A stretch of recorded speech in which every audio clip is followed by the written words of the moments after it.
सुप्रभात, good morning और सभी को मेरा मृदुल प्रणाम और आशीर्वाद। आज के इस कार्यक्रम में हम लोग औषधि प्रसारण से संबंधित कुछ सवालों का उत्तर मैं देने का प्रयास करूंगा।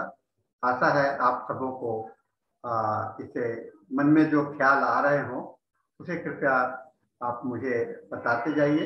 आप अपने प्रश्न रख सकते हैं और मैं उसका जवाब आमंत्रित करता हूं। आप सभी जानते हैं कि औषधि प्रसारण अब एक व्यवस्थित विधि है और अगर आप इसे अपनाना चाहते हैं तो आपके मन में कई एक शंकाएं आ रही होंगी, कई एक प्रॉब्लम आ रहे होंगे, तो उन सभी का समाधान हम इस कार्यक्रम के माध्यम से करने जा रहे हैं। तो मैं आप सबों से मैं एक प्रश्न के लिए उत्तर देने के लिए मैं आप लोगों को आमंत्रित करता हूँ। आप अपने प्रश्न को मेरे सामने में रख सकते हैं। Yes, any questions?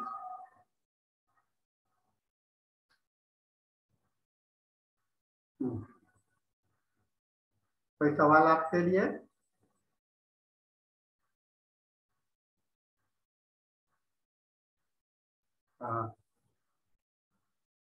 तब तक आप सवाल करें तो मेरे को ज्यादा अच्छा लगेगा।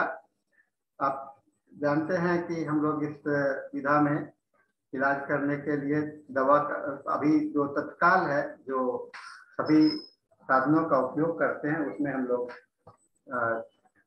बाल का ही इस्तेमाल करते हैं। यानी कि सिर से लिए हुए बाल को के माध्यम से हम लोग दवा को प्रसारित करने का कोशिश करते हैं, प्रसारित करते हैं। रोगी को उससे लाभ होता है। दूर बैठे कहीं भी बैठे होते हैं तो रोगी को उससे लाभ होता है।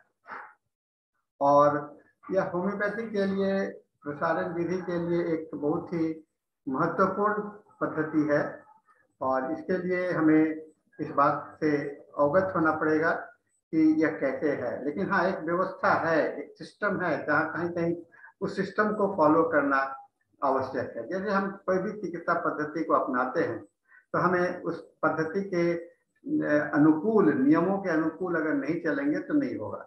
और जैसा आप जानते हैं, होम्योपैथी में दवा को सिलेक्शन करने के बाद में, चुनाव करने के बाद में एक विधि है चुनाव करने का, और उस चुनाव करने के पश्चात जो प्राप्त दवा होते हैं उसे हम रोगी पर इस्तेमाल करते हैं। और इस प्रसारण विधि में उस दवा को के लिए देने का जो मोड है, देने का जो रास्ता है, जरिया है, वह आपको बाल के द्वारा होता है। बाल के द्वारा हम लोग उस दवा को देने का कोशिश करते हैं। तो और दवा को देने के बाद में उसके तत्कालिक प्रभाव होते हैं, उसको नोट करते जाते हैं और उसमें होने वाले परिवर्तन को हम लोग के आधार पर फिर आगे की बात हम लोग उसमें करते हैं। आज इस प्रश्न में मैं बाल लेने की विधि के संबंध में आप सबों से सवाल आमंत्रित करता हूं। तो आप अपना सवाल को मेरे सामने में रखें।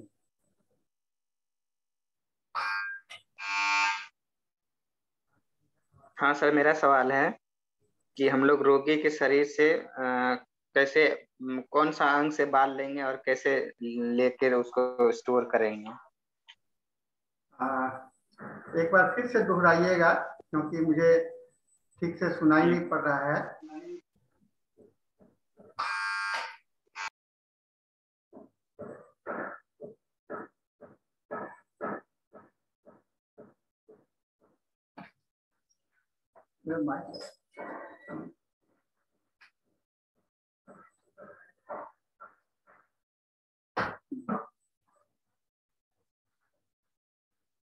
एक बार फिर से रिपीट, अपने सवाल को रिपीट कीजिए।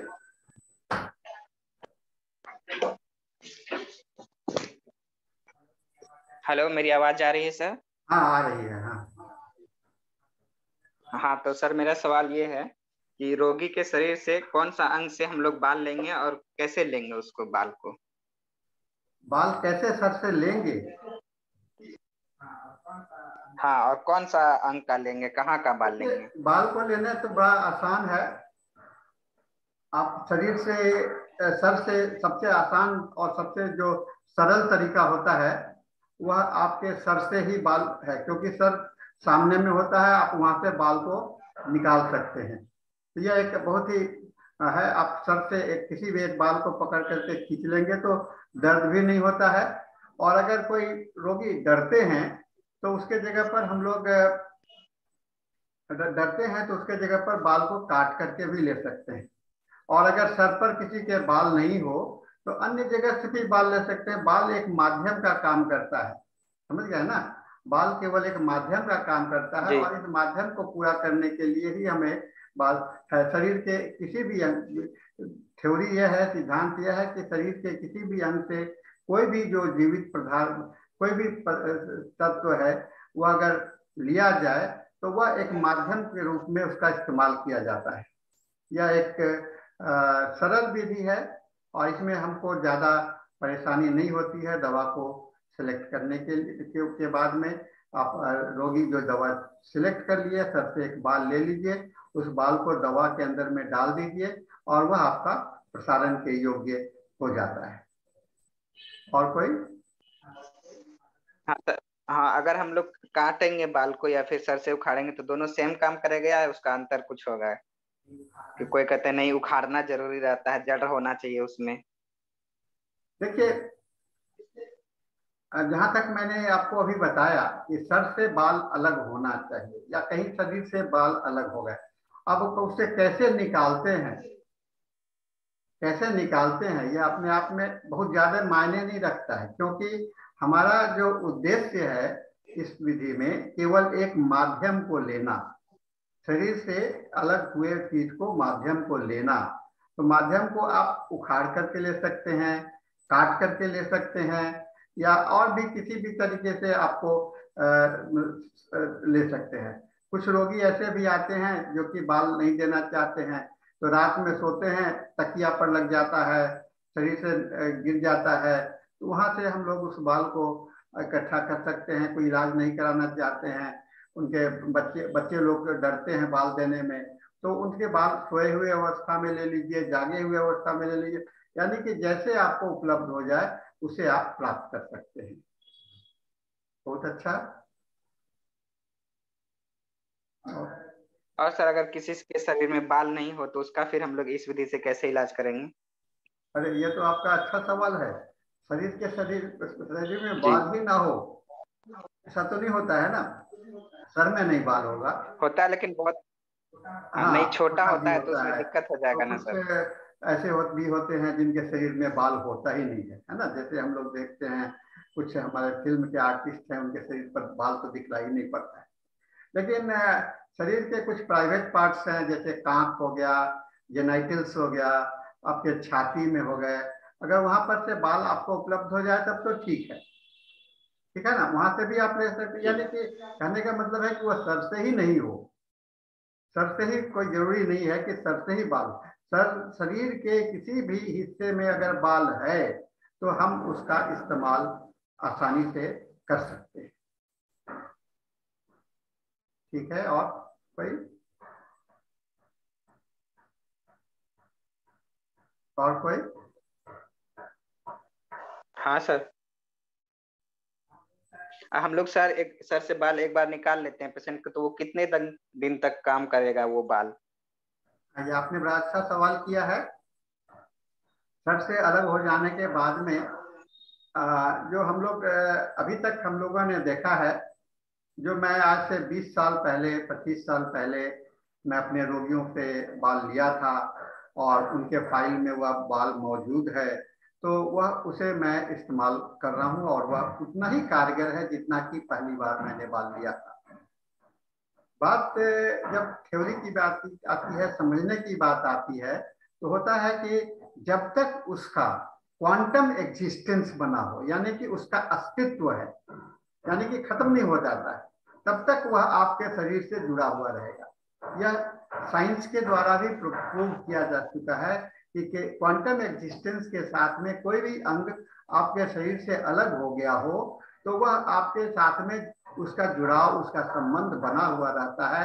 एक अनकॉन्शियस लेवल पर, चैतन्य लेवल पर उसका एनर्जी का फ्लो, कनेक्टिविटी बनी रहती है। इसीलिए अगर यह कहना कि ये 10 दिन काम करेगा, 100 दिन काम करेगा, ऐसा गलत है। और कुछ लोगों ने ऐसा धारणा बना लिया कि मेरा बाल फिर से ले लीजिए, ऐसे सवाल अक्सर आ जाया करते हैं। तो ऐसे में हम लोग कहते हैं कि नहीं, इसमें आप डरने की बात नहीं है। आप बाल एक बार दे दिए और आप यही तो सबसे इस चिकित्सा पद्धति का सबसे बड़ा लाभ है। रोगी से आपने बाल ले लिया एक बार, और रोगी जो है कहीं भी बैठे रहे, अपने घर से बैठे आपको रिपोर्ट कर रहे हैं, तो उनका इलाज यहाँ से चलता रहेगा, है ना। बाल को खोना नहीं चाहिए, एक सावधानी रखना है। बाल अगर जब तक आपको उसको खो नहीं गया, उसका एग्जिस्टेंस है, उसका अस्तित्व है, तो वह आपको काम करेगा। हाँ, अस्तित्व खत्म हो जाने के पश्चात, क्वांटम एक्जिस्टेंस खत्म हो जाने के पश्चात उस बाल को हम नहीं, जैसे कि वह जल गया या किसी कारण से वह डिस्ट्रॉयड हो गया, तो उसको हम लोग नहीं यूज कर सकते हैं। ये एक आम धारणा है कि क्वांटम एग्जिस्टेंस जब तक बना हुआ होता है।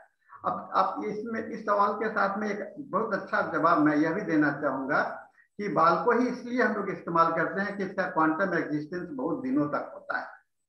क्योंकि अगर शरीर से आप रक्त लेते हैं, ब्लड को लेते हैं, तो ब्लड कुछ समय के बाद में उसका क्वांटम एग्जिस्टेंस खत्म हो जाता है, वो नष्ट हो जाता है।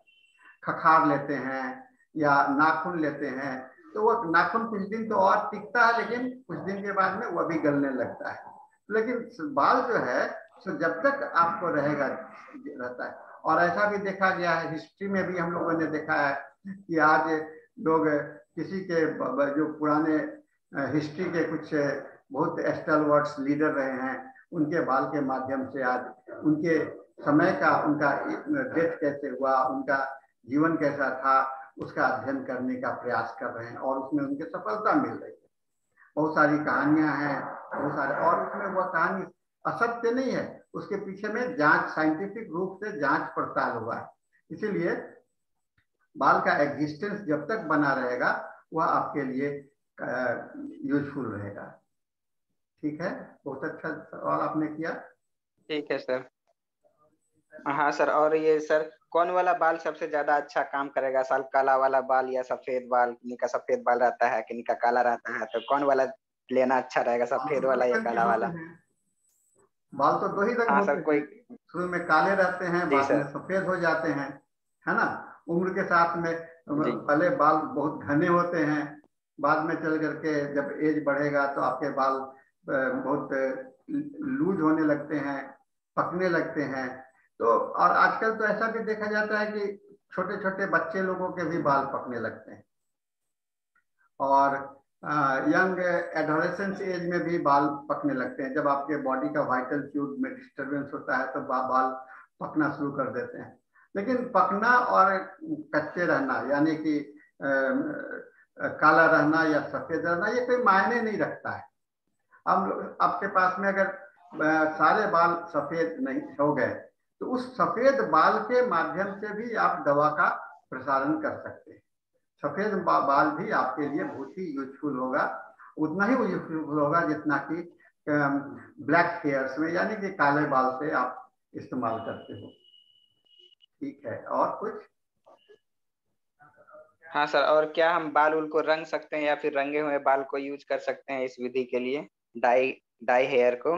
हाँ, डाइड हेयर। हाँ, आजकल तो लोगों में अपने को जवान दिखने के लिए, यंग बने रहने के लिए बाल को रंगने की प्रथा बहुत कॉमन है।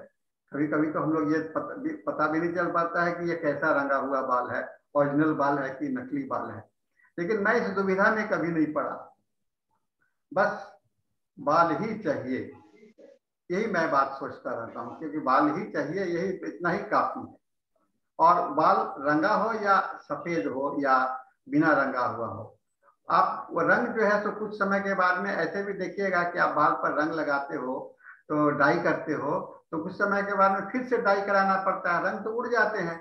और आप जब जब इस्तेमाल करते हैं तो इसलिए रंग जो है तो ऊपर उसके कवरिंग को या उसके अस्तित्व को, उसका नेचर में कोई प्रभाव नहीं करता है, वह एक कवर का काम करता है, और इससे कोई नुकसान नहीं माना जा सकता है, नहीं होता है। इसलिए मैं तो बहुत सारे रोगी को ये रंगे हुए बाल ही ले लेता हूँ, और मैं देखता हूँ कि बाद में उसके रंग उड़ गए हैं और उस बाल से भी काम होता रहता है। इसलिए आप रंगे हुए ले लीजिए या बिना रंगे हुए ले लीजिए, साबुन से धोए हुए ले लीजिए या बिना धोए गंदे बाल को ले लीजिए, बाल ही बाल होनी चाहिए बस। और हाँ सर, अगर हम इसके लिए हम अपना क्लिनिक करते हैं तो इसको बहुत सारे हमारे पास बाल आ जाएंगे, और फिर इसको कैसे रखेंगे कि ये ज्यादा दिन तक सुरक्षित रहें हेयर को?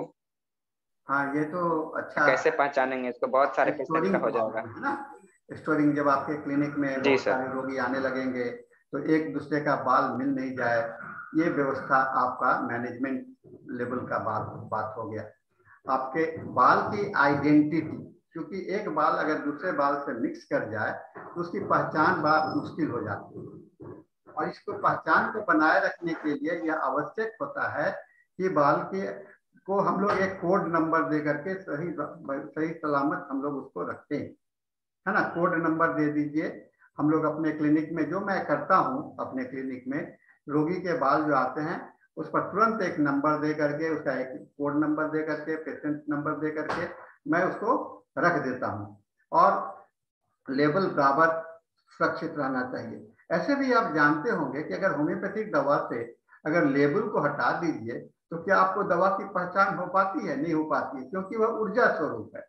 तो इस बात के लिए भी इस बात को निश्चित करना पड़ेगा कि आप जो दवा यूज कर रहे हो उसका भी एक नाम उस पर लिख दिया करो, है ना। दवा का नाम भी लिख दीजिए, बाल को का कोडिंग भी कर लीजिए, और उसको रख करके आप इस्तेमाल करेंगे। लेकिन जहां भी मन में शंका हो, जब भी मन में शंका हो कि मेरे बाल मिक्स हो गए हैं या सही ढंग से नहीं है, और आपको मन में शंका आ जाए कि, तो मेरा सुझाव यह होगा कि उस बाल का इस्तेमाल ना करके आप तुरंत एक नए बाल का इस्तेमाल करें। हाँ, एक सावधानी बरतने की आवश्यकता है कि आप बाल लेते समय में और उसके बाल के कंटिन्यूटी को पूरे समय में उसके कोड नंबर पर और एक दूसरे से अलग बनाए रखने के लिए आपको व्यवस्था सुरक्षित रखनी पड़ेगी, व्यवस्थित रखनी पड़ेगी और नियमित रखनी पड़ेगी।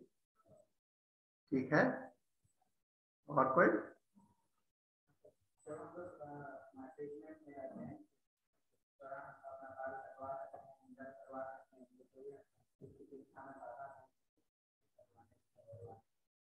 देखिए, हम लोग के यहाँ रीति रिवाज है काफी। हम लोग मुंडन कराते हैं, कभी कभी कोई किसी के डेथ होने पर भी हमें मुंडन कराना पड़ता है। ये अलग अलग जगह का, अलग अलग धर्म में अलग अलग प्रथा बना हुआ है। और हम लोग रेगुलर शेविंग भी किया करते हैं, है ना। 2 महीने 1 महीने पर बाल को कटवाते हैं, छोटे करवाते हैं, ट्रिमिंग करवाते हैं। तो ये एक है, क्योंकि बाल आपने ले लिया, तो ले लेने के पश्चात वह उसके पर आप बाल, अपने शरीर में कोई भी परिवर्तन हो रहा हो, परिवर्तन तो होता ही रहेगा ना। आप खाना खा रहे हैं, आप टेम्परेचर बहुत ज्यादा हो रहा है, गर्मी पड़ रही है, धूप पड़ रहे हैं, तो प्रभाव होता है। तो जितना प्रभाव वातावरण का और आपके व्यवहार का आपके शरीर पर पड़ता है, उतना ही प्रभाव उसी पर पड़ता है। इसलिए ये इक्वल स्टेटस होता है, बराबरी का बात होता है। इसलिए आपका कोई भी अंतर नहीं पड़ता है कि आप मुंडन करवा रहे हो या शेविंग करवा रहे हो, ट्रिमिंग करवा रहे हो, या जो भी करवा रहे हो, रंगवा रहे हो, तो वहां पर इसका कोई भी ज्यादा महत्व नहीं रहता है कि हम लोग बाल को किस तरह से सुरक्षित, किस तरह से हम लोग इस्तेमाल कर रहे हो। बस उसका अस्तित्व बना रहना आवश्यक है। बाल का अस्तित्व बना रखना, इस बात को केवल ध्यान में रखना है कि बाल का अस्तित्व बना रखना है। आपके सब्सिक्वेंट, आप दवा देंगे, दवा में दे देंगे तो रोगी के सब्सिक्वेंट चेंजेस होंगे ना, आपके सुधार होंगे या एग्रेवेशन होगा, एम्बुलेशन होगा, ये दोनों के साथ में आपके चेंजेस तो आएंगे। तो जो चेंजेस यहाँ पर है इसको सिंपैथेटिक वाइब्रेशन कहते हैं, और इस सिंपैथेटिक वाइब्रेशंस के माध्यम से शरीर में परिवर्तन होते रहते हैं। और इस बात के लिए हमें डरना नहीं चाहिए, हमें मन में कोई शंका नहीं रखना चाहिए कि यह बाल में किस तरह से हम लोग उस पर वातावरण का क्या प्रभाव हो रहा है और हमारे शरीर पर। हाँ, आप अपने ऑब्जर्वेशनल में एनालिसिस के लिए, रोगी के एनालिसिस के लिए आप इसका ध्यान रखना चाहिए। नेक्स्ट।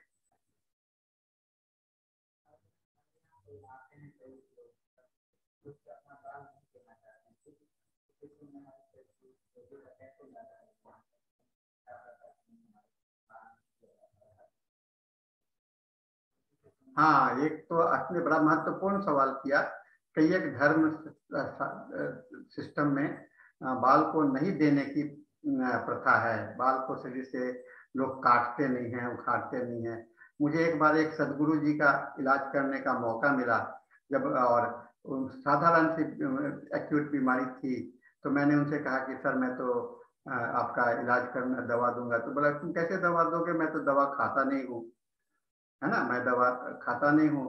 तो मैं कहा कि तो सर मुझे कुछ करना नहीं है, आपको तो दवा खिलाएंगे भी नहीं, हम तो बाल से इलाज कर देंगे। अच्छा, तो तुमको बाल चाहिए तो लेकिन बाल मैं काटूंगा नहीं सर। मैं कहा कि सर मैं कुछ नहीं करना चाहता, काटना भी नहीं चाहता हूँ। आप बाल को अगर आपके मुझे किसी माध्यम से गिर जाता है या किसी तरह से अलग हो जाता है, जो कि नॉर्मल प्रोसेस, हाँ, तो वो तो हो जाता है। और उन्होंने अपने सिर पर ऐसे हाथ रखा तो उनके हाथ पर एक दो बाल आ गए, मैंने उनको ले लिया और उस पर इलाज करने लगा। तो इस तरह से बाल आप किस तरह से ले रहे हैं और किस तरह से आपके पास में आ जा रहा है, यह एक अलग तरीका है।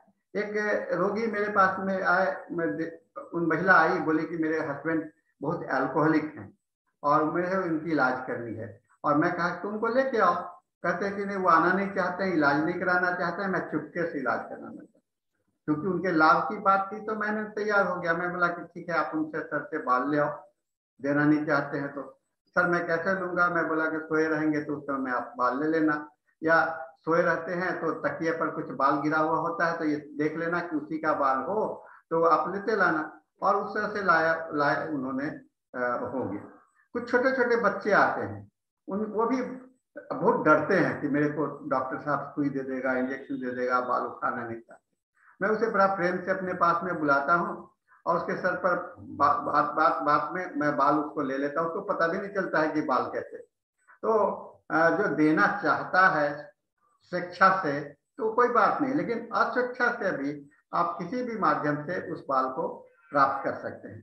हाँ, जो मैं बता रहा था कि कुछ धर्म में बाल को काटने की परंपरा नहीं है, वैसे में भी मैं देखा हूं कि उनके शरीर से बाल वो स्वयं स्वीकार भी करते हैं कि हाँ मेरे शरीर से।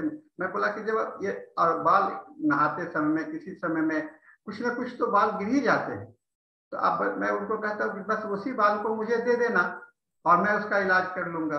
वो उसके लिए तैयार हो जाते हैं। और यह बात सही है, अगर वह बाल नहीं देना चाहते हैं तो हम, और जिसके शरीर पर एकदम ही बाल नहीं हो तो हम उसके नाखून का भी इस्तेमाल कर सकते हैं। नाखून के माध्यम से भी ट्रांसमिट कर सकते हैं। नाखून पतला सा लेकर के उसे धागे में बांध करके मैं दवा में डाल देता हूँ और वह काम करता है। वह बहुत ही, वो भी आसान है। लेकिन मैंने जैसा बताया कि बाल का अस्तित्व तो बहुत ज्यादा दिनों तक रहता है, नाखून का अस्तित्व तो उससे कम दिनों पर रहता है। तो वह कुछ समय के बाद में फिर आपको नए नाखून लेने पड़ेंगे, है ना, क्योंकि अस्तित्व तो खत्म हो जाएगा। तो क्योंकि पानी में पड़े पड़े, दवा में पड़े पड़े उसके अंदर में लूज होने लगते हैं और गल जाते हैं, तो फिर उसका तो अस्तित्व खत्म हो जाता है।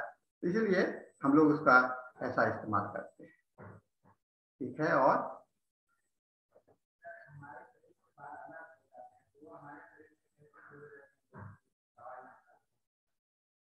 ये तो कंटिन्यूटी में बताया ना, शरीर से अलग हो जाने के बाद में अगर बाल आपके शरीर से अलग हो गया तो जब तक उसका क्वांटम एग्जिस्टेंस हो, अस्तित्व बना हुआ हो, वह आपके शरीर पर आपका साथ में संबंध बनाए हुए रहेगा। और इसमें इसको एक समय सीमा इसमें निर्धारित नहीं है। खाली बस एक ही समय सीमा है कि वह उसका क्वांटम एक्जिस्टेंस बना हुआ हो। ठीक है ना, क्वांटम एक्जिस्टेंस बना हुआ हो, यही एक समय सीमा है और इसके अलावा और भी कोई समय सीमा नहीं है। ठीक है, और कोई सवाल किसी को? मैं लगता है कि आज मुझे अच्छे सवाल मिले हैं। इसी तरह हम लोग कुछ और भी सवाल लोगों के इकट्ठे हो जाते हैं। आप अपने सवालों को व्हाट्सएप पर भेज सकते हैं 9431020622 पर, या हमारे ईमेल पर भी अपने सवाल को भेज सकते हैं, या मुझे आप टेलीफोनिकली भी सवाल पूछ सकते हैं। तो मैं इसके लिए और भी इकट्ठे हो जाएंगे तो मैं एक वीडियो बना करके इसी तरह से आप लोगों के सामने में लाने का कोशिश करता रहूंगा, जिससे कि आपको लाभ होता रहे। और भी मन में कोई भी सवाल को आने पर झिझकाहट नहीं होनी चाहिए। आप खुले भाव से सवाल करते रहिए और इस कार्यक्रम में सुनते रहिए। मैं आप सबों का इस विधा के प्रसार में और आपके विधा के सहयोग में जो आप कर रहे हैं उसके लिए मैं आप सबों को धन्यवाद देता हूं। और क्योंकि अब कोई सवाल आज के लिए नहीं है, किसी अगले कार्यक्रम में मिलेंगे और हम लोग इसके साथ में ही इस कार्यक्रम को यहाँ पर समाप्त करते हैं। तो धन्यवाद।